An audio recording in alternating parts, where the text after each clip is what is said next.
MGF Custom/Reviews.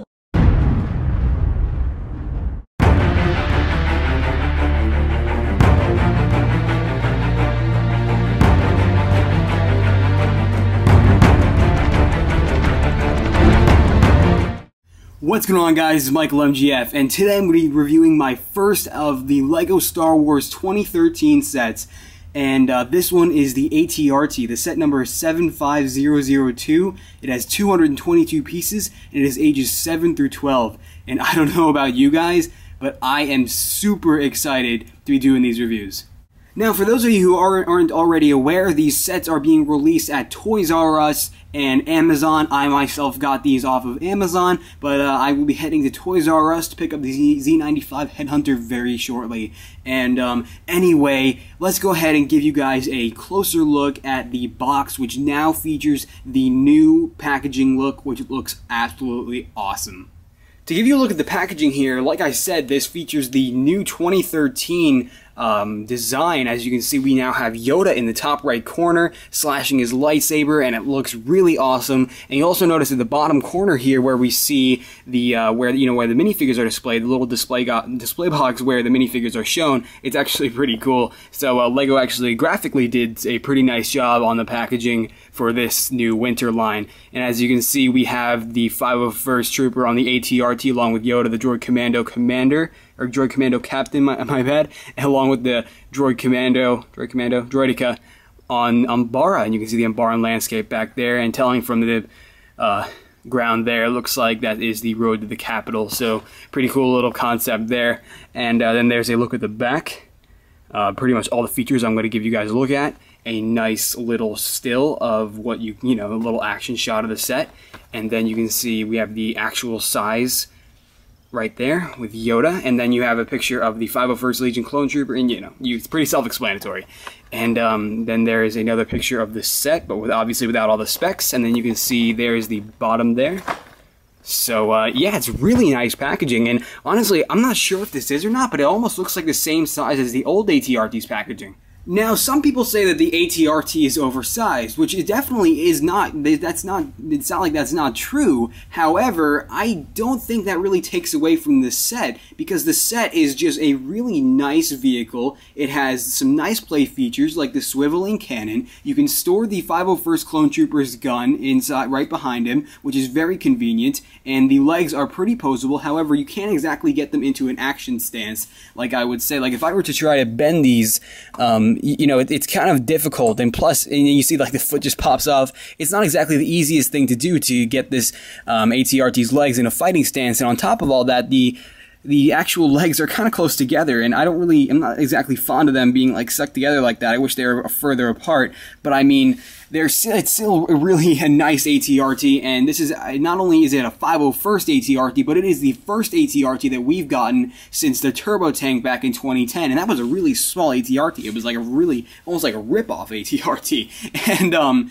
anyway, as you can see, the set is just really something else. I mean, it's just the colors that are used in it are just really nice, and honestly, the whole inspiration that LEGO was used on this to make the 501st ATRT that was shown in the Umbara story arc back in Season 4 is just really gratifying that they decided to use this concept rather than just a basic ATRT, because it's definitely something different, and I really do appreciate their innovation. And as you can see, the 501st Trooper, like I said when I showed you the 501st Trooper, he's just a really nice minifigure, despite some printing issues that you kind of have to nitpick to really notice. I mean, I myself don't tend to really care about printing defects that are really that bad, but if you think about the ARF troopers that were from the previous sets, those are printing defects that you really have to notice and complain about. But the 501st Trooper to me is really awesome, despite the mouth being slightly screwed up. Easily one of the most anticipated minifigures out of the winter line, we have the 501st Legion Clone Trooper,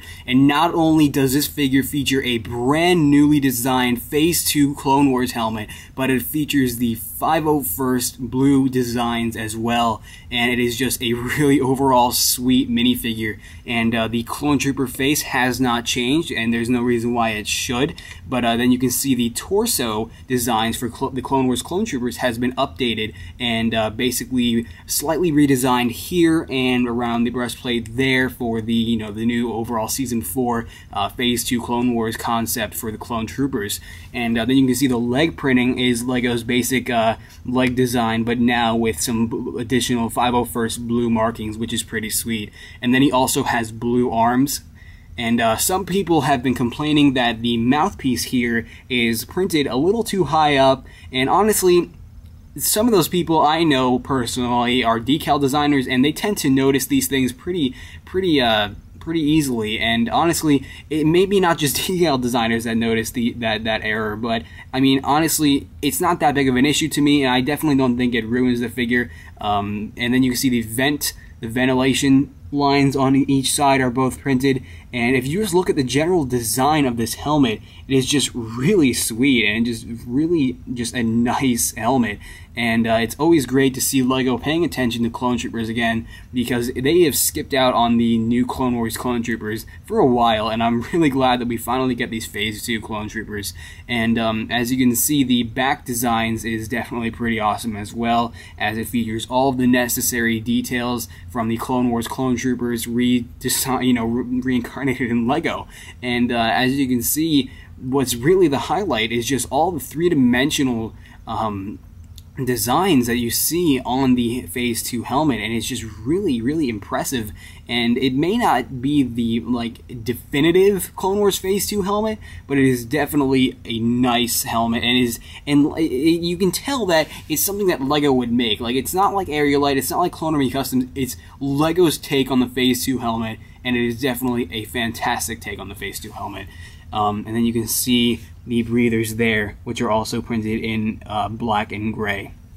But other than that, that is the first official Lego Star Wars 501st Legion Clone Trooper, and man, I never thought we would see one of these guys hit the shelves. To follow that awesome 501st Legion Clone Trooper, we get a updated Yoda. When I say updated, there are some noticeable quality differences, like the hair, for instance, is easily the most noticeable, as Lego attempted to print a gray color on the sand green rubber piece used for this Yoda originally, but now they decided to just flat out print white on it, on the back of his, the hair on the back of the rubber headpiece to represent his hair, and it just definitely looks a heck of a lot better.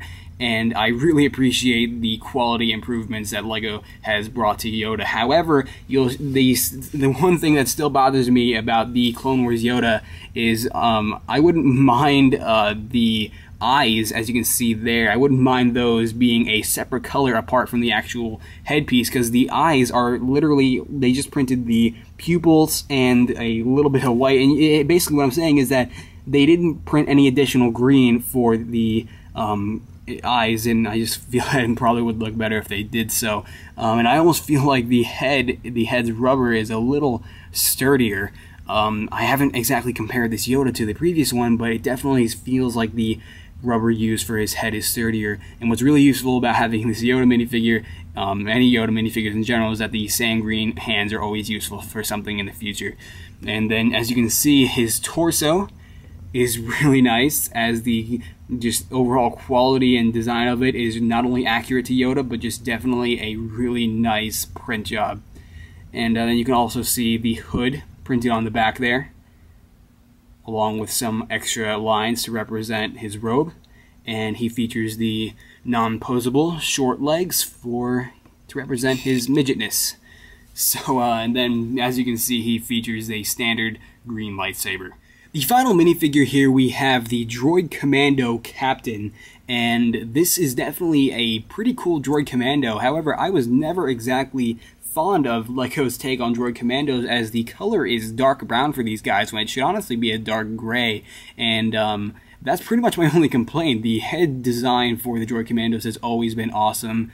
As you can see, the white markings printed onto his head there, those are to represent his rank as a captain, and you can see these white markings printed on you know, did pretty much on the actual Droid Commando captains in the show. So LEGO appreciating, you know, taking notice of accuracy is always appreciated by us LEGO fans. And then you can see the legs that the Droid Commandos use, as we all know, is the Super Battle Droid legs, but molded in a dark brown color to suit the figure. And as you can see, there is a little red dot printed onto his chest there to represent the droid's light that they always have on their torsos. And then you can see he utilizes a standard LEGO blaster. Before we go any further with the ATRT, the Sniper Droideka that is included with this set is definitely not the best part of the set because the design is kind of awkward. However, this is definitely a new Droideka, as we've never seen a Sniper Droideka variation before in any sort of LEGO set. That's because the Sniper Droidekas were recently introduced in the Clone Wars Season 4 in the Zygeria story arc, where Anakin and Ahsoka encountered two of them and deflected a few laser bolts and managed to take them down. And this is definitely the exposed studs here, the use of yellow pieces. It's just all kind of weird, and honestly, it's not my favorite Droideka, and honestly, I would have preferred LEGO to just include a standard Droideka, because this one is a little strange. But anyway, that's the Droideka, and the Droid Commando here. Droid Commandos usually come in squads, and I think, honestly, I mean, yeah, sure, they do come in squads, and normally a captain is never alone, but I think that it's okay that we only got one, because honestly, this is a great value for $20, and as you can see, we're going to go ahead and move on to the ATRT itself. This is just a really nice ATRT. Like I said, even though it may be oversized, it doesn't really take away from the actual set, nor does it ruin it. But it's just really cool. As you can see, the cannon here does swivel, and those are its boundaries right there, as you can see. And really a nice use of detail here. Like LEGO, they even included some Technic pieces here, and honestly, they don't serve any purpose, but LEGO obviously put them there as to pose as detail, and it definitely looks pretty awesome. And the stickers that are used on this set, there are actually 4 stickers. There is one on the top here, one here, one there, and there. And honestly, they don't look that bad, and they weren't that hard to apply. I applied them in like 2 seconds. I mean, not literally, but you know, they're not really that irritating. And as you can see, the antennas on the top of the ATRT right there, they're pretty sweet as well. And to give you an idea of how you actually put the 501st Clone Trooper on the ATRT, basically he utilizes the ATRT utilizes the standard handlebar mechanism to seat its minifigures. So you take your 501st Legion Clone Trooper, put the handlebars back on, and basically if you have his weapon still at hand, then you can just take that off, and then in this little slot right here, you can just wedge it right in there. You can see a little hole right there? Yeah, there's basically a little stud right there where you can take the blaster and just stick it right in there. And then you can take the 501st Legion Clone Trooper, twist his hands a little bit, seat him right there, and attach his hands to the handlebars, and he is ready to go. But too bad his legs can't pose in the greatest manner. I'm going to give you a general idea of how these legs are posable. And as you can see, like they pretty much go about that far, if you want to do that. And if you want, like, this is pretty much just, like I said, the general idea of the posability with these legs. So really, it's kind of limited because you can't actually move it any further. And these feet only go backwards and not forward, but then the hinge pieces here can bend up and down. And honestly, the posability with it is not the best, but it's not the worst. Like I said, it's still a really, really nice ATRT, despite the minor flaws. And honestly, I haven't myself unboxed the rest of the new winter sets, but this one looks like it might just be one of my favorites because of the minifigures it includes, and the just overall idea. I just love the idea of having a new ATRT, and it's just very, very awesome. And to just give you one last look at it, there is, unfortunately, I wish that maybe a control panel piece like right here would have been, but I mean, they didn't exactly include one of those. But I mean, this is still, like I said, a really nice ATRT.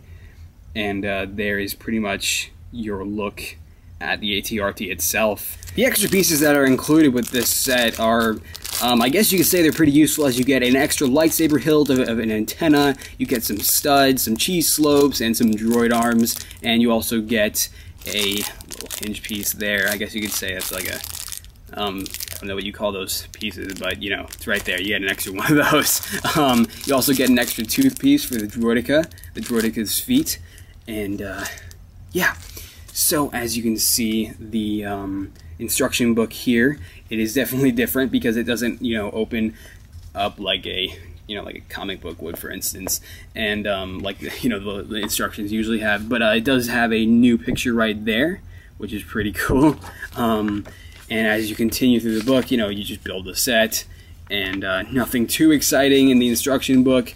But then once you get toward the end here, you see the new winter line, and as you can see, the Bark Speeder and the Echo Base are not included here. And I really hope that those two sets aren't a country exclusive. And I believe there might be another set here that isn't listed. Yeah, it's just there are 2 or 3 sets here that aren't listed, and I just really hope they're not country exclusives, because if they are exclusive to European countries, then we won't be seeing them for a little bit. But then you look here, and we get a look at all of the minifigures for the winter line, and it is just pretty cool because you get to see all these characters in different poses, and it's just pretty sweet. And then you see here, Lego Star Wars, internet connection required, because none of us have that. And that is my little code there. I'm not going to be using that code, so feel free to whoever wants it to go for that. But then you can see there, piece count, etc. So there's your instruction book.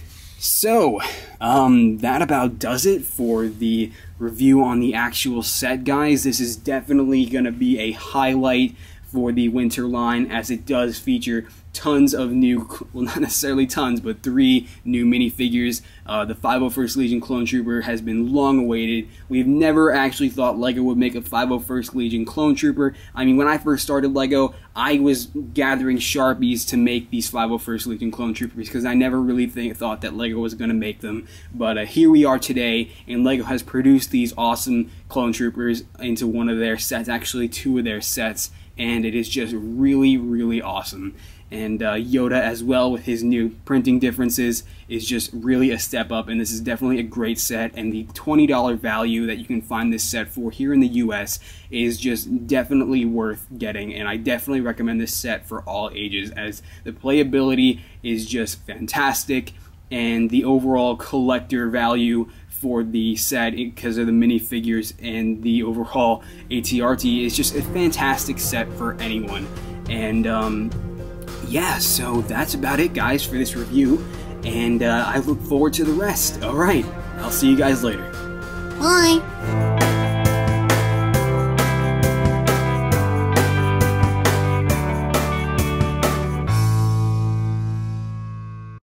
What's going on, guys? It's Michael, and that's a bad camera angle.